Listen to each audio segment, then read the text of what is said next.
Welcome to our very first Housing Community Summit podcast special. Well, it's technically the sixth podcast special, but for those of you who might be tuning in for the first time to this episode, this is the first year that the Housing Community Summit has decided to do a podcast to dive deep into the topics and enable us to just get underneath some of those issues facing the sector in a bit more detail, because we always run out of time in the Q&A and the group sessions and the presentations. So our podcast today is brought to you by Grit and Polish by Perfect Storm. I do have a fellow co-host who's not with us today, Alison Inman. So no pressure from me, and her words are ringing in my ears. Those of you who know Alison Inman, this will resonate with. In her words were, make sure today is not all polish with no grit, because we're obviously missing Alison today. I'm Amanda Leonard. I'm the founder and CEO of Perfect Storm. And I've got a lot of help today from our sponsors, Housemark, who are the UK housing sector's leading data and insight company, very dear friend and client of mine who I work closely with, Boyden, who are an exec search and leadership consultancy, and 3C, an award-winning data, tech and digital consultancy, who I also work closely with. So it's always nice when you get your friends together on a podcast. Our final podcast of the series for this conference is driving deep into all things data. The landscape's moving at pace, and we want to separate the buzzwords from the reality of the opportunity as the sector grapples with complexity and economic headwinds. It's fine talking about tech and talking about data and efficiencies, but as we know, the reality is quite different. I'm joined by three brilliant panellists.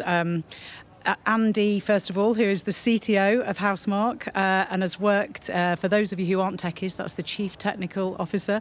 Andy's worked in healthcare and multiple sectors in the USA and global markets, and he's bringing some of that strategic vision and challenge into housing. Colin Sales is the founder and CEO of 3C Consultants, tech and data and digital pioneers, and actually winners of the Housing Innovation Show Most Innovative Consultancy. And I am going to let you folks into a little secret here. Colin had to go up and accept his award in the wrong dress code, didn't you, Colin? Unfortunately, he didn't read the instructions or didn't find the instructions. So it didn't take away from the fact that you did win Most Innovative Consultancy, but he was indeed wearing business casual, not a tuxedo like the other guys. Most unconventional dresser should have been the award I got. Of course, you can dress however you like. All dress codes welcome here. Colin is a renowned commentator who's been helping landlords tackle data and digital challenges for almost 30 years. And finally, I'm joined by Jonathan Cox, who is Chief Data Officer at Housemark. Many of you will know Jonathan. He's a regular on the speaking circuit and is regularly found challenging norms, challenging organisations, challenging regulators, challenging government policy, and just putting data at the heart of everything we do. So thank you, guys. It's great to have you here today. I'm going to ask you all the same question to start with. And Andy, I know for you it'll be slightly different coming from out of sector, but it'd be good to hear your thoughts coming into housing. Why do you think we're putting getting data right and kind of tech and digital transformation in the too difficult box? So I'll start with you, Colin. Why is that happening? We're hearing it all the time. People getting it wrong, people spending money on it, then not working. Why is that? It's a problem that's kind of been around for many, many years. And we've had a sector that lacked a burning platform when it comes to the data integrity side of things. And too often it's been accepted that the data you present is accepted as the correct data. In recent years, I think, due to catastrophes like Grenfell and what happened in Rochdale with the little baby Abba, you've seen some really headline problems that are associated with, if the data's not right, it can cost lives. And that has put a very different slant now on the sector, the way in which the regulator is now putting a lot more scrutiny into the information that's being produced from a performance perspective, and also the reputations of people who have been in social housing for a great many years, believe they've done a fantastic job, but could suddenly find themselves in a situation where they have presided over poor information which has led to something very serious happening. and that can ruin careers, it can ruin reputations, as well as lives. So catastrophe is a wake-up call, unfortunately, really. yes, it's catastrophe that's driven this, I think. Yeah. And Jonathan, you do a lot of work with Housemark on data quality consultancy, looking at reporting frameworks, and I always remember your famous quote, refereeing argy-bargies about whether a metric's right or wrong. And the argy-bargy is very much Jonathan's words, not mine. What are you seeing? I mean, what are you seeing when you're in these organisations? So I think, it is difficult because really you're providing someone's home, and the home is where the heart is. This is not a sector that's easily transactional. It's not fair to draw comparisons with organizations that are selling a specific product, because this is so meaningful to people. And there are a lot of really good people working in the sector who are really motivated to do the right thing. But the pace of change has been slow. I would agree with Colin. I've been working in the sector for 20 years, and you still see some of the same argy-bargy around figures, around data that I saw at the beginning. And you've worked at large landlords as well, haven't you, prior to Housemark? Yeah. And I think it's difficult, but also landlords aren't really taking the right sort of strategic global approach to it. So there's still a little bit of whack-a-mole going on. And I know, Amanda, you've talked about the whack-a-mole approach and how we really need to move beyond it. And when you think about it in terms of really getting the right data to deliver the right services to tenants, actually it's not just about data, and it's not just about technology, and it's not just about people, and it's not just about process. It's about all of those things. So often when I'm having conversations with landlords, actually they're kind of focused on just one of those things, but actually you can't just tackle one of those things in isolation. You need a roadmap to actually make this transformation happen, because it is transformation. So it's that whole organisation, systemic change, kind of all of the bits in equal part.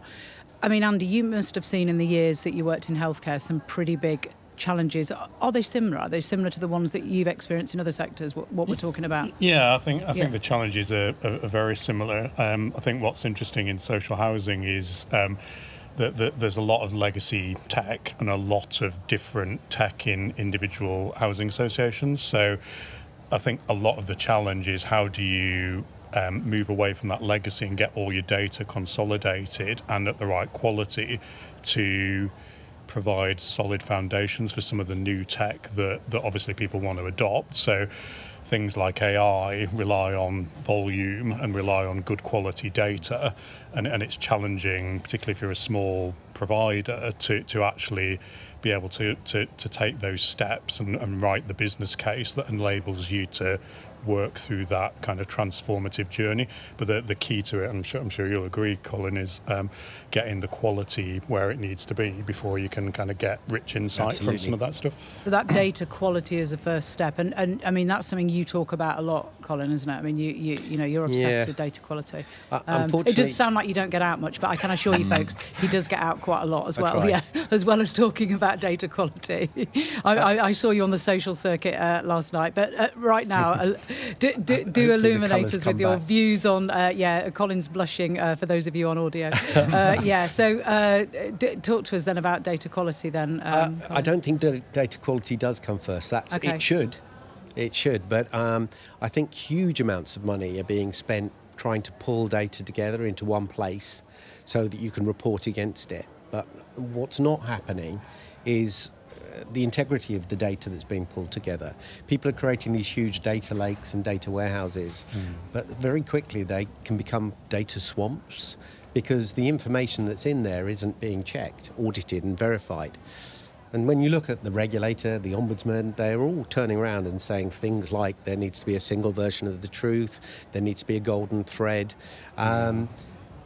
They are interested in the integrity of the information that's being used, particularly based on what Fiona said today around, safety, because they said number one trend she mentioned was safety information proving to be poor. And we're seeing that pattern, aren't we, in some of those consumer grades? And it's interesting. We had quite a few conversations with C-suite in housing associations, and themes that were coming out were they're not able to trust the data. They get a lot of different messages depending where they source the data or who they ask. And what one of the big challenges, I think, is getting a solid foundation so that you can get that consistent, trusted reporting on top of that data source. And I agree with you. It's the lineage and the cataloguing of the data that's really important, because you need to know you can trust it.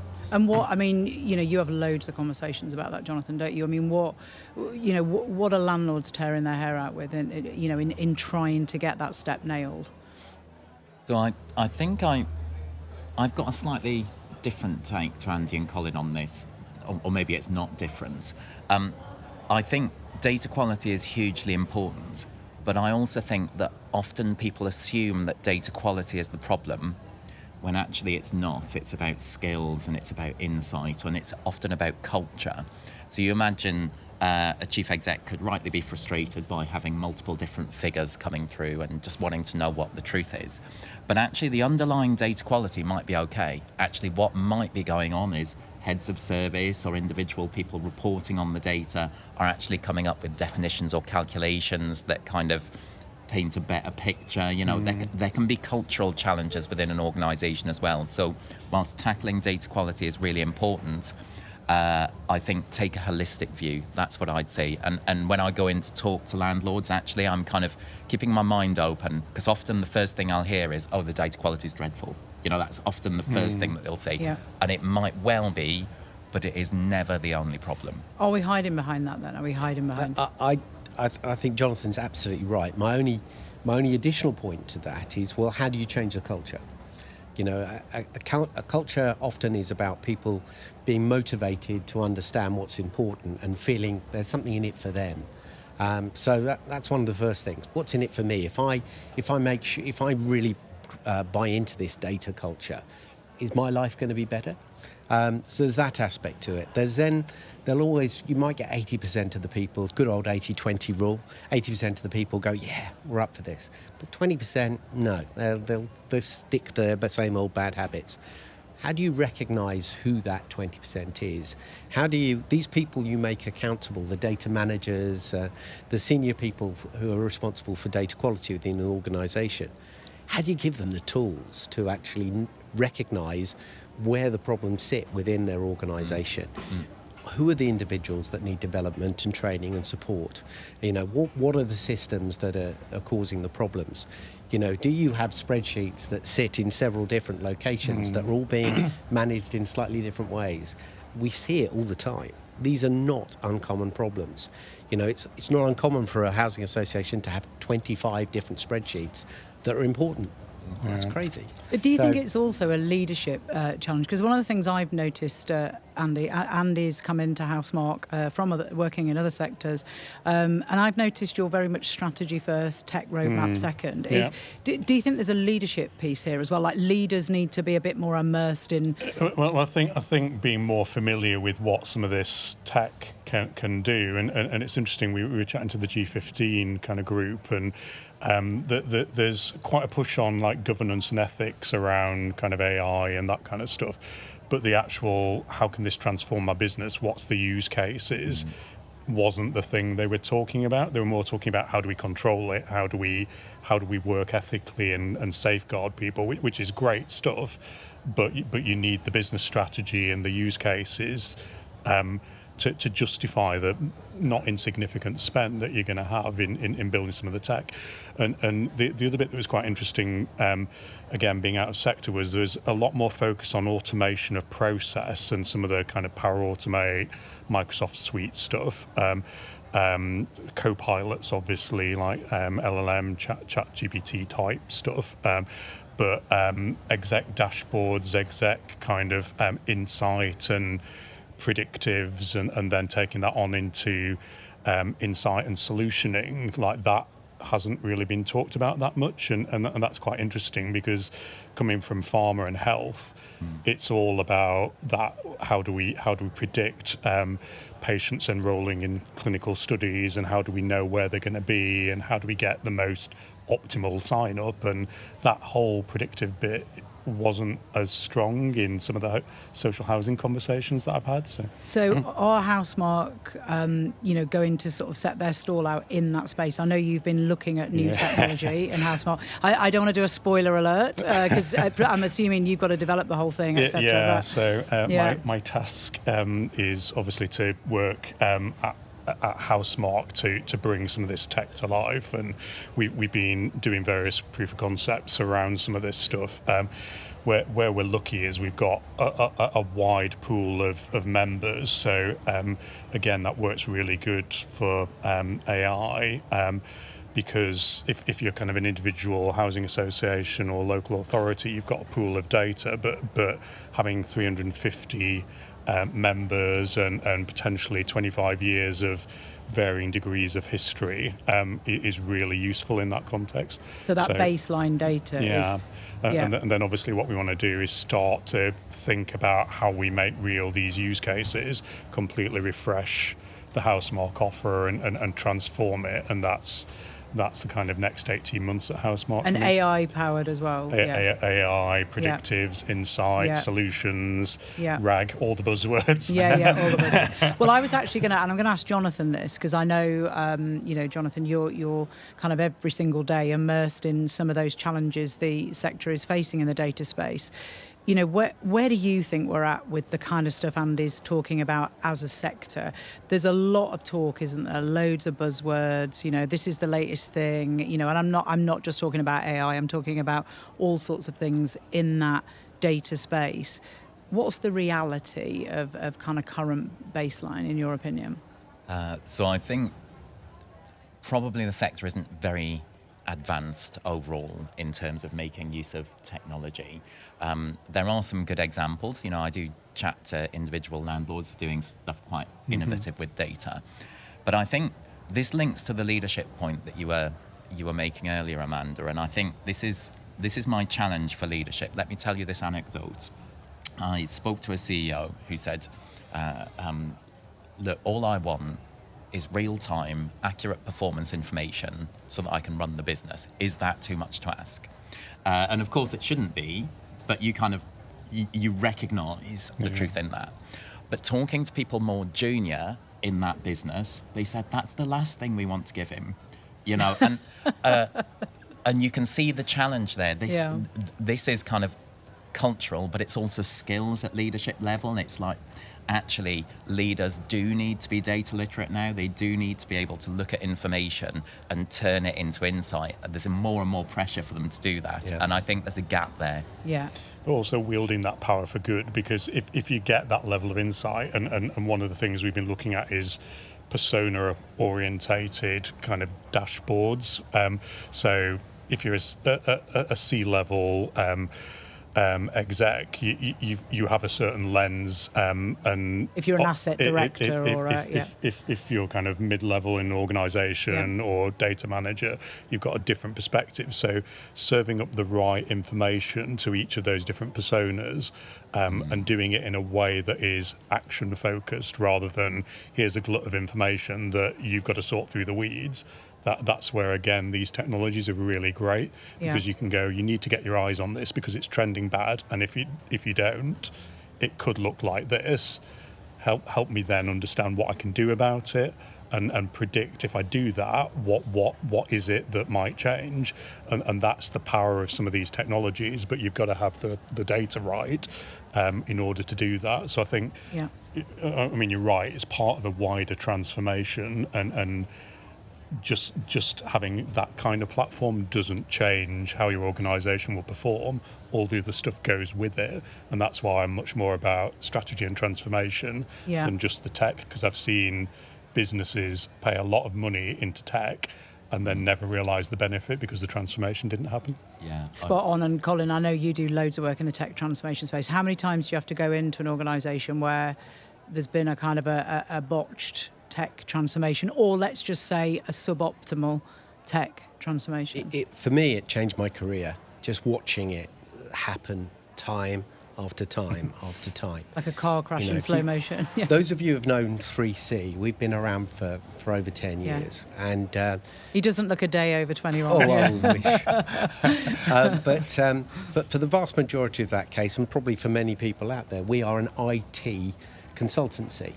Now, when people think about IT, they think about technology. And you've just said all these Bache technology things. There's countless organisations that invested huge amounts in technology only to find after it finishes, they're in a very similar position to the one we were before. And as an organisation, 3C changed about 4 or 5 years ago to become an information-first consultancy. So 2/3 of our revenue now come from data assurance-related services. Why? Because we want to make a difference. If you're going to empower the social housing sector to deliver social value, tech is just the enabler to do it. It's the information that's going to make the difference. And if you start with the tech and think, oh, well, by changing our such and such software, we're going to be in a much better place, the answer is generally, no, you won't be. You will not transform your organisation. It is the point that Jonathan made earlier, and you repeated, Andrew, that it's about that cultural change that comes from using the information and having the right technology just to provide the information that gives you those outcomes. And also this point around the role specific, because, I'm seeing boards and exec teams across the sector, in some cases, trying to operate in the same space. So boards are not getting the information. Jonathan and I do quite a lot of work together with boards, don't we, Jonathan, and exec teams together. And boards will drop into the operational space because they're not feeling assured. And then exec teams then get defensive about the metrics, and then you end up in this tennis match that isn't driving assurance, isn't driving performance, and isn't really getting you where you need to go. So I think that whole kind of almost delineation of who's meant to be doing what and who needs what data, and to your point, Andy, that customizable dashboard that gives me what I want. Because I joined the housing sector, I keep saying I was new to the sector, but it's because my substantive career wasn't in housing, but I have been in housing 15 years now. But I came from retail and hospitality, and when I go back to 1994, I could log on to my computer and see which retail store had used overtime over the weekend live, on a Monday morning. I didn't have to wait till the end of the month to find out who was overspent on their budget, because I had payroll responsibility. It's kind of, we've been quite slow, haven't we, getting to that sort of party in the sector. And I think the other thing that we've been wrestling with is, for each of those kind of different roles or jobs within an organisation, do you create a standard set of dashboards? Because most people have probably got the same kind of problems and the same challenges that they want information about.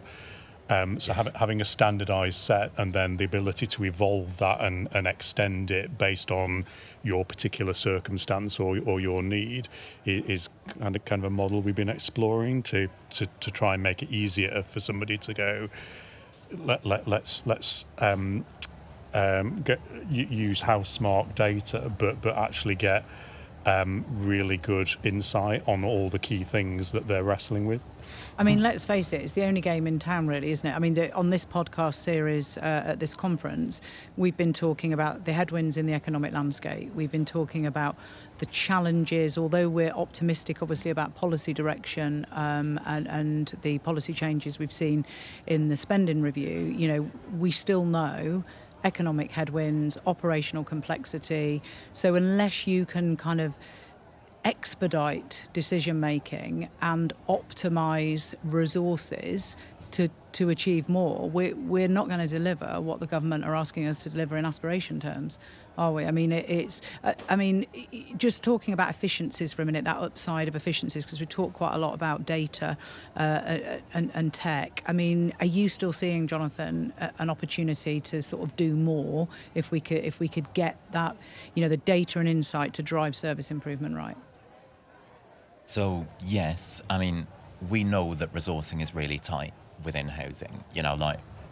Within any housing provider, there's multiple pulls on resources, in terms of the quality and safety of the building, in terms of the customer care, all sorts of things. There is just huge demand for additional resource, but you should still there is always the opportunity to invest strategically, and there are certain things that the data shows actually really do deliver value for money in terms of investment. It's business cases need to be much more robust right now. So, our members are telling us, business case writing now compared to 10 years ago just has to be so robust in terms of what's actually going to be delivered, but it is possible. So although resources are tight, we know resources are tight, there is still a business case for strategic investment. And you're starting to see the characteristics of those top performing organisations, aren't you? And the correlation between that and their consumer grades as well, that C1 grade. Yeah.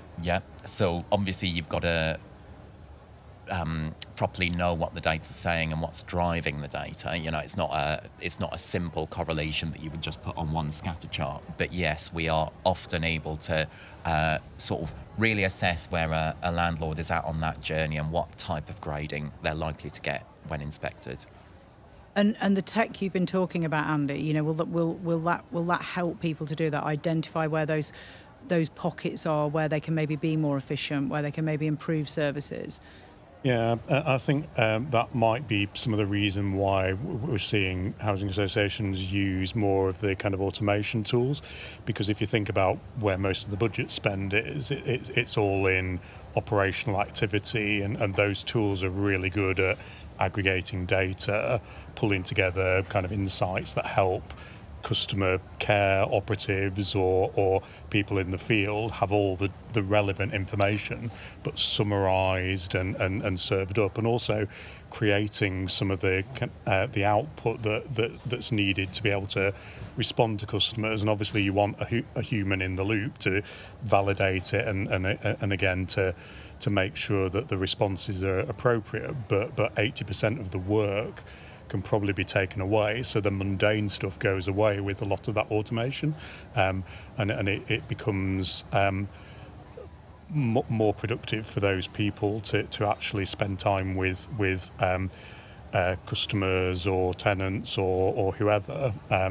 They can focus their time on that rather than on the kind of the 80% of the work, which is just crank the handle or data aggregation. So it's that move. We've seen that shift, Colin, haven't we, away from kind of default digitalisation to that smarter model that Andy's talking about, where we're kind of really understanding tenants, customers' needs and preferences, and really getting underneath that. You've done quite a lot of work in that digital transformation space. Are you seeing a shift where these programmes are becoming more tailored and less default, or are you still seeing people switching it from one to the other? Yeah, I mean, this is the exciting bit for me. We spend too long talking about better data governance, better data quality and things like this. What we should be talking about is what are the benefits? What outcomes are going to be improved by this? And Andrew just mentioned about automation.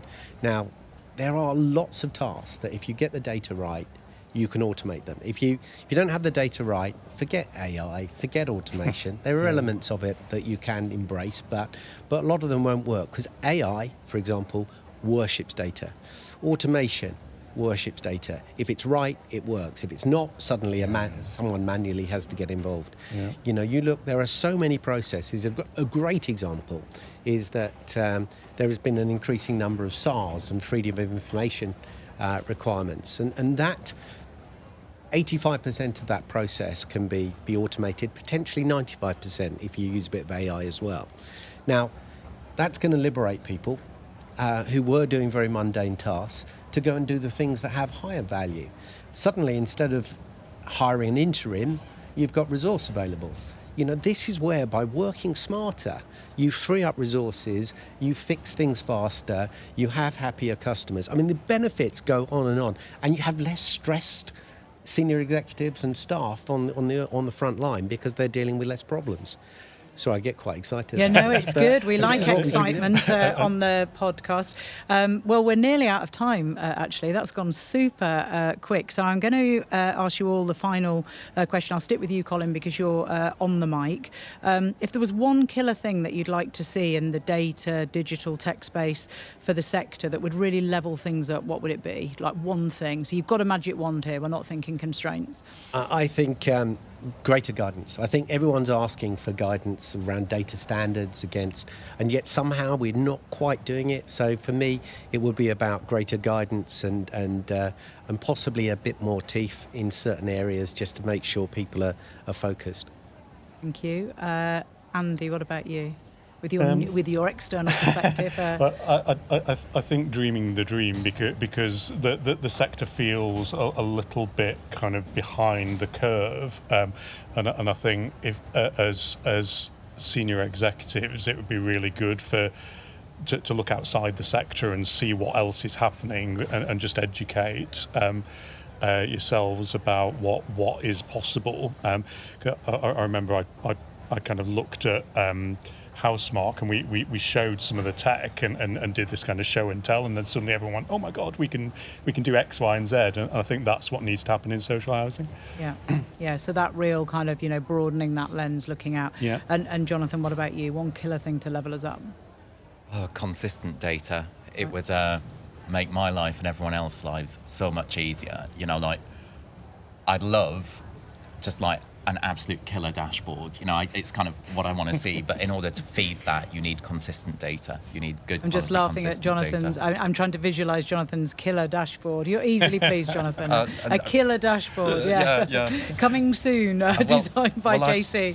I've yet to see one that I absolutely love. So really? I think. Yeah, I think and you I do can get retire excited when by I- Challenge accepted. Yeah, challenge. Yeah, maybe that's true. Actually, right. Okay. So the objective is the killer dashboard. Right. Well, brilliant to chat to all three of you. Thank you. That was a really, really good discussion and helping us to think about challenges in a different way as well. So that's good. So thank you for your time, all three. Thank you. Thanks, Amanda. Thanks.